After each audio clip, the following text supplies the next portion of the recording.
I have a question about the battle datasets. It doesn't expire, right? It doesn't expire. The longer I wait, does the quantity it gives increases? So the battle datasets is based off your outpost. So whatever your per minute earnings here, it scales. So, and then this outpost is based on the campaign stages. So the more campaign stages you do, the higher level your outpost is, the better your resource is here. And also there's the Tactics Academy in the outpost. There's also the Tactics Academy in Outpost that will increase your efficiency on it. So focus on like progressing or clearing as many stages. Yeah, clear as many stages as you can in your campaign. And then also upgrade your Tactics Academy, because upgrading your Tactics Academy will increase your efficiency on those. And however efficient your outpost is however efficient those boxes in your inventory are. So the higher your outpost level is, the better efficiency you have on these battle data sets, because this is basically 1 hour. So it says 1H. It's basically 1 hour worth of the outpost. You have 223 stats, so I don't want to use them. Don't use them until you're walled, and don't use them everything, because sometimes if you're actually walled, you just do that slight upgrade, like maybe 1 or 2 levels, and then you kill that wall enemy, and then everything else after that will usually, like, there's that one enemy that is just pain in the butt, but then after you kill that enemy, the next few enemies will be easier.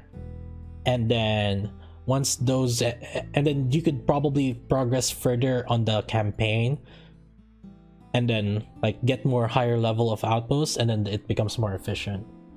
So if you are going to use the boxes, just use them just a few every single time, just a little bit every single time you power up.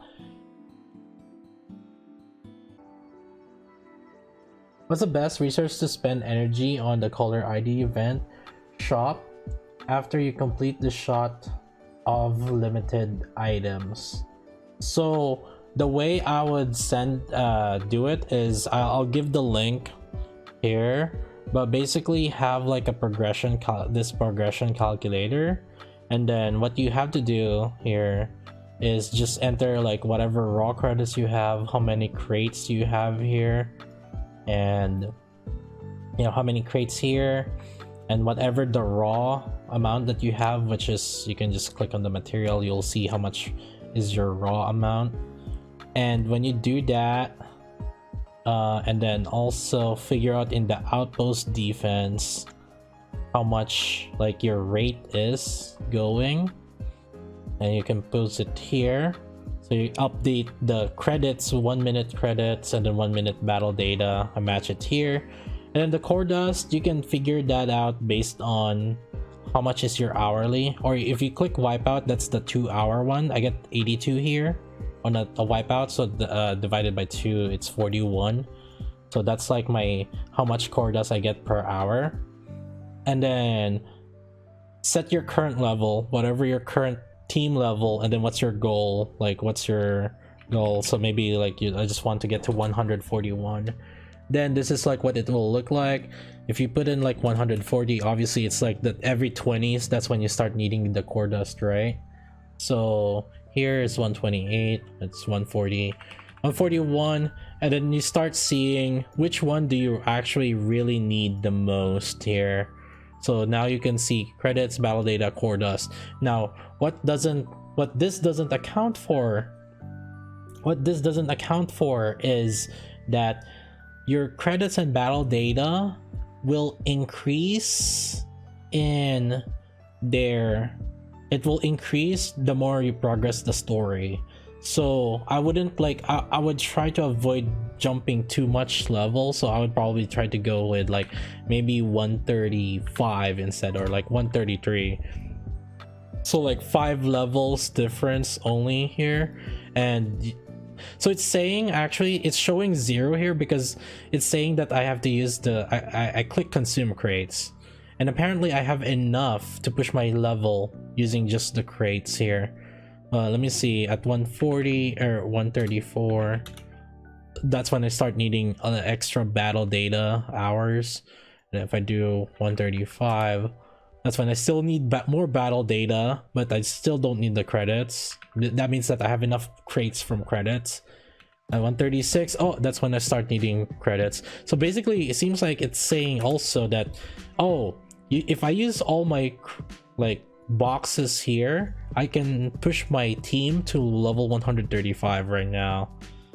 And there's also additional things here if you want additional goals, like what's your current lesson, and like if you want, this is the academy, tactics academy, and how many wipeouts do you do per day, so, or how many wipeouts do you plan on doing. But for me, it's like, for example, I want to just push myself to level 141. Oh wow, it actually takes me 16 days, 16 days total, because like, okay, core dust only takes like 9 days, and credits only takes like 12 days, but the battle data takes 16 days. So this one will kind of tell you which you end up needing the most, obviously. And for the most part, I think for many people it might end up being the battle data or the core dust. Credits, I feel like credits, it's really tough also, because you gotta keep in mind credits is something that is used on upgrading equipments as well. So that's another thing to keep in mind. Like and this one doesn't, I don't think it has credits calculation here. Yeah, so or for the equipments, so that's another thing to keep in mind as well, because like, okay, would you end up needing more credits? But if we're just specifically talking about levels, this one will kind of show you like how much credits, how much battle data, and how much core dust, and how long would it take to get those, whatever your goal is. How do I get this spreadsheet? Let me link. There is this one, and what you need to do is, I'm gonna link this, and what you have to do is click file and then make a copy, and then you will have your own copy for it. So this is pretty useful, but this that's something to keep in mind. Again, like credits might be more important as well, because you might need more for upgrading your gears also. Another thing also, I guess, is if you look at the Wildcat engine, which is the current co-op event right now, something to keep in mind is if you go to the shop, this might be crazy, but the credit here is actually not as efficient as the credit if you just buy this one. Because like right now, if I use my 1 hour credit, it costs 30 currency, right? And I get 1 hour, but in my 1 hour I only get 21k. So let me show you. I get like 21k, I think. Yeah, I only get 21k credits. Meanwhile, if I use the same amount of currency and also buy in the recycling shop, the credit, I get the 30 currency, I get 30k credit instead. So that's another thing to keep in mind with this event. It might be better to buy the credits here rather than the battle data set, just because it's more efficient. I would probably go with which one will give you the most power up immediately, and use that power up to progress your campaign. So the way I see it is, if I have to choose, I would probably go with the cost calculator and doing it in steps. So like, let's say I'm on level 128 right now, I would go with the situation which would push me to maybe 133. I'm kind of estimating that if I level up 5 level, or maybe like 130, and maybe I'll just, so if I level up to 130, maybe all I have to do is just get more battle datas, right? And I'm thinking that, oh, at level 130, I think I will be able to progress my story way further and get like an extra level with my outpost instead. So, and once my outpost is higher level, What that means is the battle timer will be a little bit more faster as well too. You know, this one, instead of 350 per minute, it might become like 360 per minute, and that might change my plans again. So if I had to choose, I would probably try to jump sequentially, or maybe if I'm itching really to get to 141 really, so maybe I'll just do that and then see which ones do I need the most here. Core dust, the multiplier for core dust is not based off like the outpost defense level. Core dust, the higher your tactics academy level is, yeah, here. So at specific points in the tactics academy you get more core dust. So at 3-2 get more core dust, and 6-2 you get more core dust, and 9-2 you get more core dust. So that's another thing too, like what can you do to push yourself to get to 9-2? Also, that's another thing. Try to get to yourself to 9-2 so you can start earning core dust pretty efficiently. Like right now at 9-2, because of my core, because I have 9-2, my core dust is 41 core dust per hour. So maybe then, in order to do that, maybe you would need credits instead, right? So in order to what you should buy on the shop, then maybe buying the shop, buying your credits in the shop will actually be more beneficial, because that will also make your core dust accumulate faster. It might seem like, okay, for example, this might seem like credits is like the least, like it's not as important, but at the same time, the credits is revolving around so many things: upgrading your equipment, upgrading your Nikkes, right, and upgrading your tactics academy. So that's another thing also to keep in mind. And maybe I guess like you could do this, like if you want to push that to 9-2, then now the additional goals here, which is useful. So now you can see, so let's say you're in like 5-1 and now you want to push your to 9-2. Now you're seeing that, oh wow, I need more credits, because now my credits is at 32.3 days. Meanwhile, beta data and core dust is saying. So maybe you should consider getting credits instead. For the reasons for the signal though, personally, for me in particular, I would be buying the re-energy, because re-energy is super efficient here. It's like, well, technically I bought the core dust and battle data mainly because I just wanted more progression really. But yeah, re-energy is like, to me, I will be buying the stamina, the rest of the stamina, and until once I decided which one I should farm, if I should farm battle data or core dust in the hard mode, because the hard mode here is like, there is a, at 1-4 I get 3 hours worth of battle data, at 1-7 I get 4 hours of credit, and then at 1-9 I get 4 hours of core dust.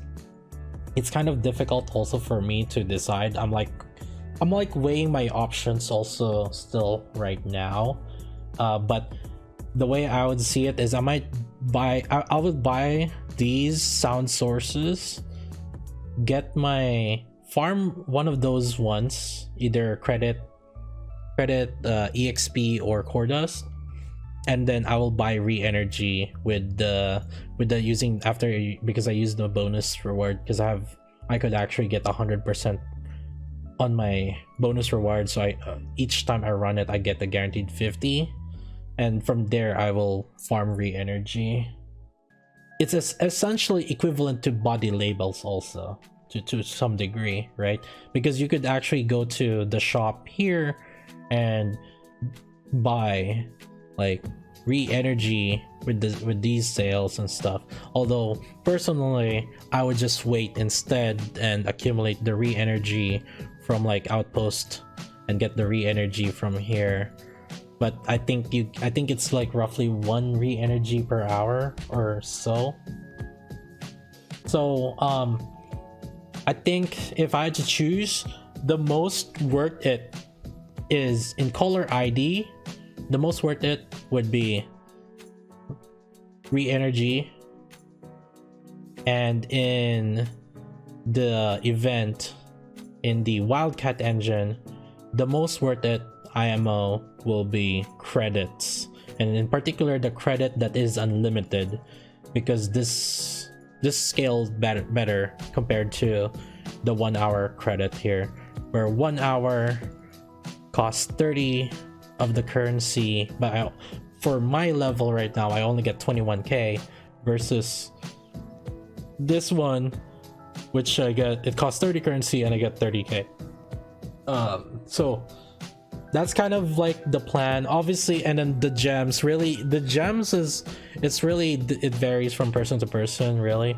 Usually most people would suggest the gems because, like, oh yeah, gems is like super rare, right? But at the same time also, if you start spending gems to refresh your wipeout, so let's say you did the wipeout and then you start spending gems for your wipeout, now it's up to you to now you should determine, now it's like, okay, now is actually spending like that much gem is worth it versus spending in credits, right? Because that is the moment you start spending gems for your wipeout, that's when your gem is basically, it's an opportunity cost, whether is it like for pulls or is it for a resource. So now you kind of just decide from that. Since you decided playing that account, you should be satisfied with the Nikkes, right? So pulls aren't that much more value over the progression. Yeah, so yeah, that's the thing, right? It's a trade-off that people will just have to evaluate, and it varies from person to person, right? Some people, like, because they think that gems is equivalent to money, essentially, right? Because you know, they try to buy things from cash shop to buy gems. Now to them, they think that, oh yeah, you know, you can just get EXP and credits like by just AFKing or playing the game. Meanwhile, you can't really call that gems is something that you can easily get. So some people will value gems a lot more higher than others. But you know, the way I see it is, as long as you're not spending the gems for wipeout refreshes, then the gems is still that it's a completely exclusive resource for pulling units. But the moment you start spending it on wipeout, then I would say, okay, now your gem technically does have an equal, there's an opportunity cost like value now on your gem versus like getting the resource. And at that point, then getting the credits is more efficient than getting the gems. Again, something to keep in mind is sometimes, what if you don't have any more equipment to upgrade? What if you don't? What if you have too much credit now? I guess it's not that big of a deal, not the worst case scenario, because sometimes there are some things in the shop right now here that you can like convert your credit into something else, right? So if you want to convert your credit into like this, or there were one time where I think the most common one is converting your credit into battle data set. That's another thing also that I do often in here. But yeah, hopefully this video has been helpful for you all. As you may have noticed, this video is basically a snippet I talked at in my stream. If you guys enjoy the content, make sure to leave a like, comment, and subscribe. Catch me at my streams at twitch.tv/skygLV as we discover more tanks and talk about the games there. I play a bunch of other mobile games as well, including new and upcoming gacha games. That's it for me, and I'll see you guys next time. Peace.